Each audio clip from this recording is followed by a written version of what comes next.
मैं हूं आपका होस्ट संदीप भटनागर और आप देख रहे हैं भारत की भाषा। आज हम एक रिएक्शन वीडियो करेंगे और ये वीडियो है शोएब चौधरी जी का। और उन्होंने एक वकील से इंटरव्यू लिया और इंडिया पाकिस्तान के रिलेशंस के बारे में। तो चलिए थोड़ा सा वीडियो देखते हैं। और वो शुरू में बोलते हैं 1971 के वॉर में पाकिस्तान क्यों हारा। तो चलिए देखते हैं, उसके बीच बीच में हम आपको अपने कमेंट्स देते रहेंगे। तो वीडियो आगे देखते हैं। करना चाहूंगा कि पाकिस्तान ये थोड़ा सा मैं बैकग्राउंड में चला जाऊं 1971 में कि हम कहते हैं कि पाकिस्तान को शिकस्त हुई थी। ठीक है, पाकिस्तान 2 लाख तो हो गया था, बिल्कुल 2 लाख तो हो गया था, शिकस्त हुई हो थी, गई थी जी। मुक्ति बानी ने अपनी फौज के खिलाफ गोलियां चलाई थी, बिल्कुल चलाई थी। ठीक है, और एक दुनिया की तारीख में 96,00,000 फौजियों ने हथियार फेंके थे, 93,000। लेकिन एक चीज मैं इंडिया वालों को बताना चाहता हूँ कि आप ये चीज सोचें कि 96,000 फौजियों ने अपने मुसलमान भाइयों पर गोली नहीं चलाई उन्होंने। उनको मारने से बेहतर है उनको, क्योंकि मिसगाइड किया था इंडिया ने, इंडिया की जो राह ने। ठीक है, और उनको निसाब में पढ़ाया जाता था कि पाकिस्तान इतनी, यानी कि इतना प्रोपेगेंडा था कि उनको नफरत हो चुकी थी। बांग्लादेश को पाकिस्तान से नफरत हो चुकी थी, अवाम को, मगरबी पाकिस्तान से नफरत हो चुकी थी। इसलिए उन्होंने अपनी फौज के खिलाफ जो हथियार उठाए, उधर इंडिया ने अटैक किया। लेकिन मुसलमानों के जो फौजियों ने इस चीज का फैसला किया, बंगाल के, हमने अपने मुसलमान भाइयों पर गोली नहीं चलानी, और अपनी जानों का बलिदान दे दिया। अपनी जानों की इंडिया अपने हथियार फेंक के, दूसरे लफ्जों में वो उन्होंने सुपुर्द कर दिया, चाहे उन्हें मार दें चाहे जो। भाई ये बहुत ही बढ़िया, बहुत ही हिम्मती फौज थी ये, जिसने कि सरेंडर करना उचित समझा, लेकिन अपने मुसलमान भाइयों पे गोली चलाना नहीं समझा। भाई साहब, पूरी दुनिया के लोग अगर पाकिस्तान की फौज की तरह हो जाते तो पूरे मुस्लिम वर्ल्ड में कहीं दंगे नहीं होते, क्योंकि पूरी दुनिया में मुसलमान ही मुसलमान को मार रहा है। तो अगर ऐसा नहीं होता तो एक जगह भी दंगे नहीं होते भाई साहब। और जितनी भी ये वार्स हैं, इराक ईरान की वॉर हुई, अब उससे इराक ने कुवैत को ले लिया, यहाँ पे सीरिया की वॉर हुई, यहाँ पे हमास की वॉर हुई, कोई वार नहीं होती अगर ये इनकी बातें सही होती। और ये मैं कहता हूं, ये जोकर, ये वकील है, ये क्या वकालत करता होगा और इसने कहां से ये चीज ढूंढ के लाया है कि पाकिस्तान की फौज इसलिए हारी नहीं है, इसीलिए सरेंडर नहीं किया है। इसने सरेंडर केवल इसलिए किया है कि मुसलमान फौज पे उसने गोली चलाने को मना कर दिया। अब देखिए शोएब चौधरी आगे उनसे क्या क्वेश्चन करते हैं और ये उसका क्या जवाब देता है, वो और मजेदार है। अभी आप देखिएगा। और मैं थैंक्स कहना चाहता हूं शोएब चौधरी को, जिसका मैंने वीडियो यूज किया है, क्योंकि मुझे ये बहुत ऐसा लगा कि ये एक कॉमिक वीडियो है। तो देखिए दोस्तों आगे। मर्जी कर दे, मैं एक चीज ये कहना चाहूंगा, गोली नहीं चलाएंगे, मुसलमानों पे गोली नहीं चलाएंगे। ये एक चीज में 1 मिनट के लिए नहीं, 1 मिनट के लिए बड़ा सानिया होता, इतना बड़ा सानिया होता, ये आज तारीख में याद किया जाता है। जैसे इसराइल कहता है कि इतना नुकसान हमने अपना फलस्तीन में नहीं किया जितना शाम में हो गया, जितना इराक में हो गया। मुसलमान आपस में लड़ के इतने मुसलमान शहीद हो गए। बिल्कुल ऐसे ही आपने बोला ना कि आर्मी ने जो है वो अपने मुसलमानों के ऊपर गोलियां नहीं चलाई। चले 1 मिनट के लिए मान लेते हैं, लेकिन जंग तो हमारी इंडिया के साथ उस टाइम स्टार्ट हो गई ना, तो इंडिया के ऊपर गोलियां चलाते या मुकाबला करते। मैं एग्जाम्पल दे रहा हूँ, सरेंडर। और इवन हमारे तो मजहब में ये बताया जाता है, या पाकिस्तान, हमें तो ये कहा जाता है जज्बा बहुत है, जान दे दो कंट्री के लिए लेकिन झुको नहीं। तो वो झुकना मतलब ये तारीख में सबसे बड़ा सरेंडर है। 93,000 जो हमारे आर्मी पर्सन थे, उन्होंने समझ देखें, हम पीछे से नहीं थे, फ्रंट से भी मुक्ति बानी हमला कर रहे थे इंडियन फौज के साथ मिलके। अगर इंडियन फौज पे गोली चलती तो मुक्ति बानियों को भी मरना था। अच्छा, तो इस बात पे मुसलमानों ने अपने भाइयों को नहीं, वो चूंकि मिसगाइड था, लेकिन उसका नतीजा ये हुआ कि 53 साल बाद बांग्लादेश की आवाम को समझ आ गई कि कौन गलत था और कौन सही था। और इसी वजह से हसीना वाजिद को निकाल कर एक जलील तरीके से निकाला गया, और जो मुजीबुर रहमान के मुजस्मे तोड़े गए। ठीक है, और उन्हें अब पाकिस्तान के साथ मोहब्बत है, पाकिस्तान के साथ दिल धड़कते हैं। और पाकिस्तान की गवर्नमेंट को भी चाहिए, पाकिस्तान की फौज को भी चाहिए कि वो उनका जख्मों पे मरहम रखें, उनका साथ दें, उनके साथ दुआई मुआहदे करें, और जिस तरह हमने मतलब रिलेशन बेहतर लेकिन अभी तो पता चलेगा बांग्लादेश को। अभी तो ये शुरुआत है। खून तो तुम्हारा ही है ना, डीएनए तो तुम्हारा ही है ना उनमें। तो तुम में और उनमें फर्क कैसे होगा? और तुमने तो अफगानिस्तान में जब तालिबान आए थे तो भी बड़ी खुशी मनाई थी ना। क्या हुआ? धो धो के मार रहा है। आज तुम्हें पाकिस्तान को एयर स्ट्राइक करनी पड़ी अफगानिस्तान के अंदर, और अफगानिस्तान में टीटीपी उसका कैसा बदला लेगी ना, ये अभी आपको 2 या 3 दिन में पता चल जाएगा। और दोस्तों, बांग्लादेश के साथ भी यही होना चाहिए और यही होगा।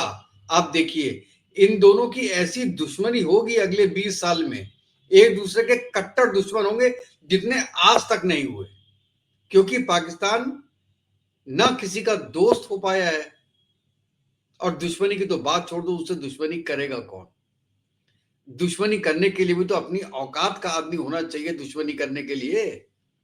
तो दुश्मनी करने की भी लायक नहीं है पाकिस्तान आज के दिन में।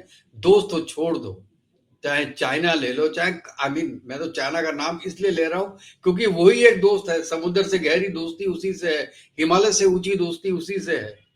तो जब उसी से खटपट हो रही है, वही खुश नहीं है तो बाकी जो तुम्हारे लगे हुए हैं वो। और एक बांग्लादेशी आज एक मिला है, उसका रीजन भी दोस्तों मैं किसी और वीडियो में बताऊंगा कि उसका पर्टिकुलर रीजन है क्या, क्यों बांग्लादेश के अंदर जमायती इस्लामी इंडिया अगेंस्ट जा रही है, उसके रीजंस क्या है। चलिए पहले वीडियो आगे देखते हैं, उसके बाद ये बात करते हैं। मुझे बताइए सर, हमारे पास, हमारी गवर्नमेंट के पास ऐसा क्या है कि हम बांग्लादेश के साथ ताउन कर सकें या उनके जख्मों के नमक रखने की बजाय मरहम रख सकें? हमारे तो अपने जख्मों के ऊपर नमक छिड़कते आए दिन हम खुद लोग नजर आ रहे होते हैं। दूसरे नंबर पे आपने बोला 53 साल बाद बांग्लादेश को समझ आ गई कि पाकिस्तानी हमारे साथ सिंसियर है। फिर एक तो ये कि 53 साल समझ क्यों नहीं है, एक तो ये चीज। और 53 साल जब समझ नहीं आई थी तब बांग्लादेश इकॉनमी में बेहतर जा रहा था, टेक्नोलॉजी में बेहतर जा रहा था। हम यहाँ पे खड़े होकर एग्जांपल दे रहे थे कि भाई बांग्लादेश हमारे से ही लागू और हमसे आगे जा रहा है। और जब समझ आई है, यानी आपके बोल के बांग्लादेश को समझ आ गई पाकिस्तान हमारे साथ सिंसियर है और इंडिया सिंसियर नहीं है, तब से उनकी इकॉनमी भी डाउन होने लग पड़ी है, तब से वहां पे हालात भी खराब हैं, तब से उनकी गवर्नमेंट में भी स्टेबिलिटी नहीं आ रही। यानी कि इसका मतलब है बांग्लादेश अब पाकिस्तान के नक्शे कदम पे चल पड़ा है। सर मेरी बात सुने, नक्शे कदम की बात नहीं है कि अच्छा। इंडिया को आपके ख्याल में तकलीफ नहीं है। अच्छा। आप जनरल बख्शी को देखें, जनरल मेजर गौरव को देखें, अच्छा। वो क्या कह रहे हैं, और इनके जो लोंडे लपाड़े जो बैठे हुए हैं अच्छा। जो इंडियन चैनल्स पे अच्छा। और अपनी आई बाई छाई करते हैं। अच्छा। उन्हें तरीका पता नहीं है अच्छा। कि भी मुसलमान एक कौम की हैसियत रखते हैं। अच्छा। आप ये देख लें, अगर इनके पास 1000 साल के बाद 32 लाख मुरबा किलोमीटर का आ गया है, ठीक है, हिंदुओं के पास। अच्छा। 1000 साल से इनके पास इंडिया के 2 शहर थे या 3 शहर थे या 4 शहर थे, बाकी हर मुसलमान जो फातेह से मार खाई है। जनरल बख्शी की बातें सुने ना। ये कहां से पढ़ा है इन्होंने कि इंडिया के 3 और 4 शहरी थे केवल हिंदुओं के पास? और जनरल बख्शी और मेजर गौरव आर्या, ये क्या इंडियन गवर्नमेंट है? प्राइवेट आदमी अगर कोई कमेंट करता है, जैसे गौरव आर्या जी ने अभी कल कमेंट किया था बांग्लादेश के बारे में कि हम बांग्लादेश 13 दिन में बना सकते हैं तो 3 दिन में उजाड़ भी सकते हैं, ले भी सकते हैं। देखिए, ये एक सटायर होता है। क्या इंडियन गवर्नमेंट ने, किसी ने बोला ये कि हम बांग्लादेश को 3 दिन में खत्म कर देंगे? तो आप उनकी बात को लेके आप वकील हो। अब वकील का ना, क्या वकील के नाम पे कलंक हो। मतलब आपको मैं ये कहूं कि आप किस बात को कहां घुमा फिरा के लेके आ रहे हो, ये आपको खुद ही पता नहीं चल रहा है, और शोएब चौधरी मजे ले रहा है। अब ये पूरा वीडियो देखेंगे ना तो आपको मजा आएगा। ये मैंने केवल उनका आधा वीडियो लिया है क्योंकि वो बहुत बड़ा हो रहा था बाकी वीडियो, लेकिन इस जोकर की बातें सुनने में आपको मजा आएगा। चलिए आगे सुनते हैं। तो वो क्या कहता है, इन्होंने 1000 तारीख में हर मुसलमान जो है वो फातेह से और फातीन के से मारे खाए हैं। लेकिन अब वो साथ ये भी कहते हैं ना कि अब हिंदू बदल गया या अब इंडिया बदल गया, वो वैसे नहीं रहे। पहले वो कहते थे कि भाई हम पूरा मन लोग हैं, अब वो कहते हैं जैसा करोगे वैसा करोगे। अब वो कहते हैं हम कर्मा के ऊपर यकीन रखते हैं। दूसरे नंबर पे आपने बोला कि भाई इनको ये नहीं पता, देखने वालों को या इंडियंस को ये नहीं पता कि भाई मुसलमान एक कौम की हैसियत रखते हैं। जी जी। उन्हें कैसे पता चले मुसलमान एक कौम की हैसियत रखते हैं, मुसलमान आपस में लड़ रहे हैं। इसी वीडियो में आपने खुद कह दिया कि भाई इसराइल ने कहा उतना हमने फलस्तीन पे नुकसान नहीं किया जानों का जितना शाम और सीरिया और इन कंट्रीज में मुसलमान आपस में लड़ के कर रहे हैं। पाकिस्तान अफगानिस्तान में आपस में कशीदगी रहती है। यानी कौन सी कौम है जो आपस में लड़ रही है, कौन सी नेशन है जो आपस में लड़ रही है? वो आगे से ये जवाब देंगे तो आप क्या क्या ये हमारा मजाक नहीं बनेगा? बिल्कुल आप ठीक कह रहे हैं कि मुसलमानों में वही मैं कहूँगा कि वही गद्दार हैं जो आप कह रहे थे कौम है, एक यूनाइटेड है, अवाम कौम है, लेकिन जो लीडरान हम पे मुसल्लत है ना वही अंग्रेजों के पिट्ठू और गुलाम है जो अंग्रेजों के दौर में अंग्रेजों की मफादात के लिए काम करते थे। इन लोग का पूरे पब्लिक जितने भी रिएक्शन आते हैं उसमें एक बात पक्की है कि पब्लिक अच्छी है, हुक्मरान बुरे हैं। कभी भी कोई ये नहीं बोलेगा कि मेरे में कुछ खराबी है। खराबी दूसरे में है। अगर दूसरे में है, दूसरा कौन है? या तो उनके खुद के हुक्मरान या इजराइल, इंडिया और यूएस। मतलब भाई ये लोग दूध के धुले हुए हैं जिन्होंने आज तक कोई गलती की ही नहीं है, ना ही इनसे कोई गलती हुई है। गलती किससे हुई है? इनके हुक्मरानों से या हम जैसे भारतीयों से। ठीक है दोस्तों, आगे देखिए। और आज भी वही सिस्टम है कि हमने हमारे अवाम जो है हमने इमाम हुसैन के जो पैगाम को एक तरफ छोड़ दिया हुआ है कि उन्होंने अपनी जानों की कुर्बानी देकर, ये मैं बार बार इसलिए कहता हूँ कि हमने अपने दीनी फरीजे से हट गए हैं। अच्छा। अगर हमारे मुसलमान ठीक, हुक्मरान ठीक हो जाए, ठीक है, आर्मी भी ठीक हो जाए और जो हुक्मरान ठीक हो जाए, पब्लिक भी ठीक हो जाए, पब्लिक भी ठीक हो जाए। देखिए पब्लिक तो इस वक्त ठीक होगी, हुक्मरान ठीक होंगे। अब हमें दीनी तालीम नहीं पढ़ाई जा रही निसाब में। अच्छा। हमें इस्लाम का पता नहीं है। अच्छा। किसी को गुस्ल के फराइज का नहीं पता, किसी को वो इतने बड़े वकील है उन्हें कुल वल्लाह नहीं आती। मतलब ये है कि मजहब के बारे में, लेकिन ये है कि हमारे इधर आए दिन मदरसे तो नए से नए खुल रहे हैं हमारे। भाई ये बहुत बढ़िया बात बोली उसने कि दीन की पढ़ाई ज्यादा नहीं हो रही है। मैं तो ये रिक्वेस्ट करता हूँ पाकिस्तानी गवर्नमेंट से कि आप शरिया ले आओ, शरिया में केवल दीन की पढ़ाई कराओ, जैसे कि आज अफगानिस्तान में हो रही है। जो हालत अफगानिस्तान की है वो आपकी हो जाएगी। हमको तो ये समझ में नहीं आ रहा है कि आपकी दुश्मनी टीटीपी के साथ है क्या? टीटीपी भी तो यही बोल रहा है कि हम शरिया के लॉ लाना चाहते हैं, दीन की पढ़ाई कराना चाहते हैं पाकिस्तान में। और क्या बोल रहा है? पब्लिक ये बोल रही है, टीटीपी ये बोल रही है, टीएलपी ये बोल रही है, आपकी गवर्नमेंट ये बोल रही है, लॉ ये आपका जुडिशरी ये बोल रहा है, सब कुछ तो ये बोल रहा है। तो प्रॉब्लम कहाँ है? प्रॉब्लम कहीं भी नहीं है। आप जो है वो शरिया लॉ लाओ और टीटीपी और टीएलपी को बैठा दो गद्दी पे, सेम हो जाएगा जो अफगान। क्योंकि अफगानिस्तान में तो बहुत बढ़िया जा रहा है, उनकी इकोनॉमी तो बहुत अच्छी जा रही है। उनका जो रुपया है वो इंडिया से अच्छा हो रहा है। इंडिया से अच्छा तो नहीं है लेकिन इंडिया के बराबर ही है लगभग। वो तो बहुत अच्छा है। आप भी इंडिया के बराबर आ जाएंगे। एक बार शरिया लॉ लाइए तो तब तो पता चलेगा ना आपको कि शरिया लॉ होता क्या है।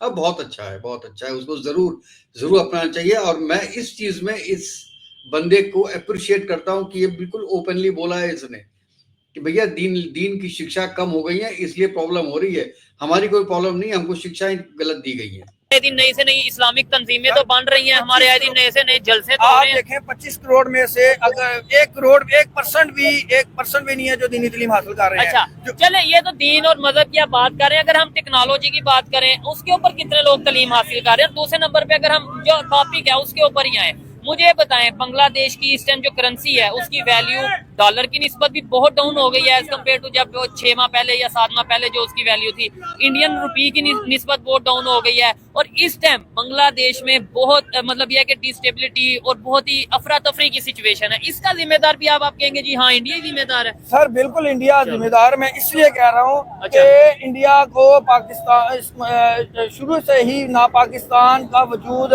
तस्लीम नहीं, बड़ी मुश्किल से तस्लीम किया उन्होंने। अच्छा। वो तो चाहते थे, ये तो कायदे आज़म की समझ की जरूरत थी और उनकी इस्लाम दोस्ती थी और एक उनका विजन था कि मैंने अलहदा मुसलमानों एक मुल्क बनाना है जहाँ पे मुसलमान अपनी दीनी जो अपनी तरबियत है, दीन मजहबी फ़राइज़ है और इस्लाम के मुताबिक कर सकें। इंडिया को तो उस वक्त भी वो बड़ी मुश्किल से इन्होंने कबूल किया है और वो मुसलमानों को अपना गुलाम बनाना चाहते हैं। आपको नहीं लगता, मैं कायदे आज़म की नहीं, मैं ओवरऑल बात कर रहा हूँ कि भाई हिस्ट्री में अगर हम देख लें, मजहब के नाम पे या कौमों के नाम पे लीडर्स ने फायदा उठाया है। बहुत से ऐसे लोग हैं जिन्होंने मजहब के नाम पे मजहब को यूज करते हुए लोगों को अलग कर दिया, कंट्रीज को डिवाइड कर दिया। आपको नहीं ऐसा लगता? और फिर दूसरे नंबर पे हम क्या इस्लाम के मुताबिक कंट्री बन गया? मैं देखें सवाल सख्त करूंगा, देखने वाले आगे लास्ट तक देखिएगा। बहुत से ऐसे टॉपिक्स हैं, मतलब बातें जिनके ऊपर हम बात करेंगे। बना दिया कायदे आज़म ने पाकिस्तान? सर कायदे आज़म ने बना दिया ना? कायदे आज़म बिल्कुल बना दिया। कायदे आज़म क्या वो इस्लाम के मुताबिक चल रहा है? सर कायदे ने ये भी कहा था कि मेरी जेब में सारे खोटे सिक्के हैं।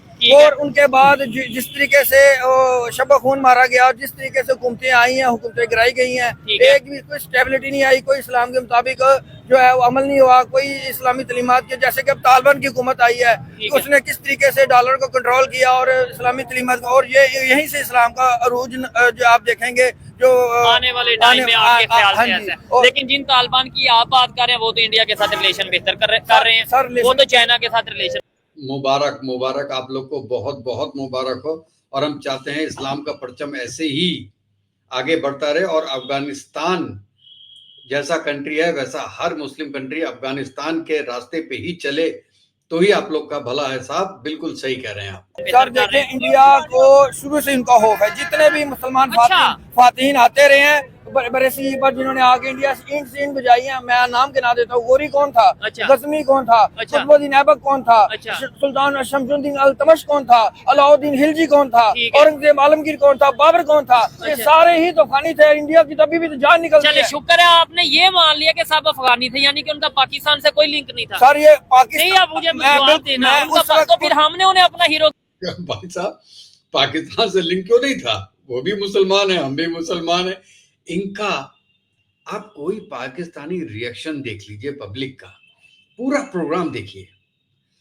आपको एक 15 मिनट के प्रोग्राम में कम से कम 50 बार आपको इस्लाम, मुसलमान, दीन, इसका आपको जिक्र मिल जाएगा 50 बार। और बोलने में तो चलो बोलते ही हैं, वो तो एक आदत होती है आदमी की बोलने के लिए। हम भी बोलते में राम, जय श्री राम, ये सब बात करते रहते हैं, तो वो करते हैं, वो मैं मान सकता हूं। लेकिन बिना हिंदू मुसलमान के, हम मुसलमान हैं, हम ऊपर हैं, खाने को पैसे नहीं हैं, लेकिन हम बाकियों से बहुत ऊपर हैं क्योंकि हम मुसलमान हैं, हम में जज्बा है। भाई साहब ऐसा जज्बा किस काम का कि आप खाने के लाले भी बिना भीख के एक दिन नहीं चल सकता पाकिस्तान। और जज्बा बहुत है पब्लिक में, जज्बा बहुत है। हम तो जाके इजराइल में मार के आएंगे इजरायलियों को, लेकिन क्या है हमारी गवर्नमेंट नहीं जाने देती हमको। हमें गवर्नमेंट चाहे डंकी लगा के जब जाते हो यूरोप में तो गवर्नमेंट बोलती है जाने के लिए।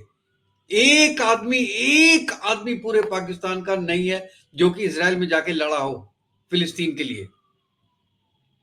मैं गवर्नमेंट भेजेगी तो हम जाएंगे, अपना गवर्नमेंट पैसे देगी, तुमको कहेगी फ्लाइट में बैठ जाओ और जाके उतार देगी पैलेस्टाइन में कि भैया हमने इतने जो है 1000 आदमी भेजे, अब ये लड़ेंगे। अबे जज्बा होता तो वहां पे जाते, केवल बोलने से कुछ नहीं होता है। क्यों बना लिया है? हम तो अपने हीरोज अपने बनाए ना जो हमारी मिट्टी के थे, यानी वो बाहर से आके उन्होंने हम पे अटैक किया और आप फख्र कर रहे हैं। मैं कह रहा हूँ कि उस वक्त का जो अफगानिस्तान का रकबा था ना, मैं लास्ट टाइम भी आपको बता चुका हूँ व्लॉग में कि आज का मौजूदा पाकिस्तान और मौजूदा अफगानिस्तान उनका मुल्क होता था। इंडिया शुरू ही इधर से होता था, लाहौर से शुरू होता था। दूसरे नंबर पे हमारे जो मोहसिन है, जो हमारे हीरो हैं, जैसे कि अब्दुल कदीर खान है, जैसे ठीक है ये मुसलमान हीरो है, जैसे कि जनरल जियाउल हक है। लेकिन गोरी पाकिस्तानी थे जिन्हें हम हीरो कहते हैं, जिनके नाम पे मजाक। भाई साहब जनरल जियाउल हक हीरो, पूरे पाकिस्तान को बर्बाद करने में जो एक नंबर का आदमी है वो है जियाउल हक, और वो इनका हीरो है। पूरी डेवलपमेंट पाकिस्तान की खत्म कर दी, हर आदमी को केवल दीन पे लगा दिया, मदरसे खोल दिए केवल अपनी पॉलिटिक्स के चक्कर में। और वो आदमी को ये बोल रहा है कि इतने बड़े बड़े लोग पैदा किए हैं पाकिस्तान ने। धन्य हो प्रभु, धन्य हो प्रभु, धन्य हो। शैतान मुसलमान तो थे ना, मुसलमान खातिन थे, जैसे सलाहुद्दीन अय्यूबी है, अच्छा। ठीक है, और खालिद बिन वलीद है, कि 10-10 हजार के लश्कर से उन्होंने 2-2 लाख रूम फारस को उन्होंने फना करके रख अच्छा, दिया। ऐसे और तो- जैसे कि हमारे हीरो जनरल जियाउल हक है, ऐसे तो मुसलमान वो भी हैं जो इस्लाम के नाम पे ये जो तालिबान अटैक करते हैं पाकिस्तान में, वो यही कहते हैं ना इस्लामी निजाम की वजह से या इस्लाम करेंगे, कायम करेंगे, इस वजह फिर उन्हें भी हम हीरो मान लें। उसामा बिन लादेन को ऑफिशियली हम हीरो कह देंगे, भाई Osama bin Laden officially Pakistan के हीरो। आप मानते हैं उसामा बिन लादेन को सर हीरो? देखें उन्होंने जहाद करते थे, अच्छा। और जो बंदा जहाद करता है अच्छा। वो हमारा हीरो है, चाहे हमारी गवर्नमेंट ना माने, चाहे कोई हमारा जो हमारे ठीक है, जो भी बंदा शाबाश शाबाश, जो जिहाद करता है चाहे वो उसामा बिन लादेन हो, वो भाई साहब इनका हीरो है। कमाल है। जिहाद के नाम पे कुछ करेगा वो आपका हीरो है। जी बिल्कुल, इस्लाम के लिए, इस्लाम के सरबलंदी के लिए कोशिश ठीक करेगा। है, तो ये तालिबान जो पाकिस्तान पे जिहाद सर के वो नाम पे TTP अटैक और कर रहे हैं, TTP है, वो नहीं। इंडिया की प्रॉक्सी है, इंडिया से अच्छा, पैसे यानी कर- जो पाकिस्तान वो के फर्क है। खिलाफ करेगा वो इंडिया की सर प्रॉक्सी वो हो मेरी जाएगी। बात सुने, TTP बड़े शुरू से ही, TTP के जो लीडरान आप देख लें, तरिया माशाल्लाह वो जर्नलिस्ट हैं, ठीक है। आप पता करें TTP के कौन थे जो इंडिया से फंड लेते हैं। ठीक है। जो जैसे कि अब आप देख लें, मैं कहता हूँ ये तो हम यहाँ पे खड़े होके कह रहे हैं ना कि टीटीपी इंडिया से फंड लेती है। पाकिस्तान की पार्लियामेंट में पाकिस्तान के प्राइम मिनिस्टर लेवल के लोग, पाकिस्तान के मेन पॉलिटिशियन ये कह चुके हैं कि भाई पाकिस्तान बहुत सी ऐसी ऑर्गेनाइजेशंस को पाल रहा है, बहुत से ऐसे तालिबान को सपोर्ट कर रहा है। इवन एक बहुत बड़ी भाई साहब अब इनका कितना सुने इनको, लेकिन अल्टीमेटली अगर आप सुनोगे तो ये आदमी एक जो नॉर्मल पाकिस्तानी है उसका रिफ्लेक्शन है। हर चीज को इन्होंने एक थ्योरी बना दिया है अपने में कि हमारे ऊपर ही सब थ्योरी कर रहे हैं, फैंटेसीज क्रिएट करते हैं, और फैंटेसी क्रिएट करके अपने मन में बना लेते हैं कि हाँ हमारे साथ ये हुआ होगा, हमारे साथ जो बुरा हो रहा है उसके ये रीजंस हैं। तो दोस्तों आप बताइएगा कि आपको ये वीडियो कैसा लगा, और अगर अच्छा लगा हो तो प्लीज इसको लाइक कीजिएगा, सब्सक्राइब कीजिएगा और बेल आइकन दबा दीजिएगा, जिससे जैसे ही मैं कोई नया वीडियो डालूं तो उसका नोटिफिकेशन आपके पास तक पहुंच जाए। तो दोस्तों नेक्स्ट वीडियो तक जय हिंद, जय भारत, वंदे मातरम।